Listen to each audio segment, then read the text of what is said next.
Happy Friday to you. Do you like to please people? Some people are people pleasers. They live for that, for the approval of others. I think dogs like to make people happy, and cats probably not. But people certainly try to make other people happy.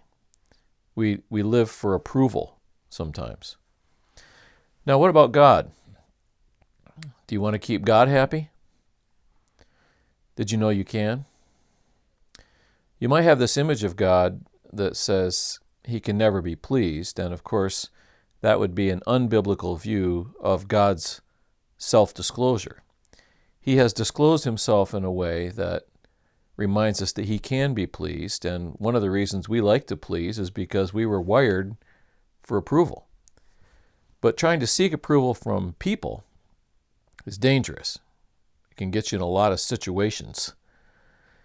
Trying to please God, though, that's another matter altogether.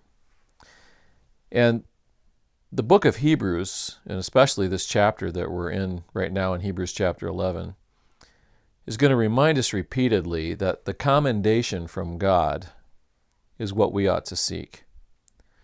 The scripture says, without faith, it is impossible to please God. Of course, that means that with faith, it is possible to please God. And the heroes of the faith were not commended by their peers. In fact, the first one we're going to study was actually killed by his peer. But he had this commendation. He pleased God. That's what we're really after, is the approval of God.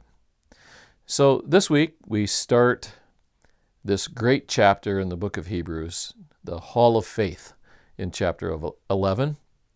And we begin with this idea that with faith, it is possible to please God. Let's do that. I hope to see you Sunday. God bless.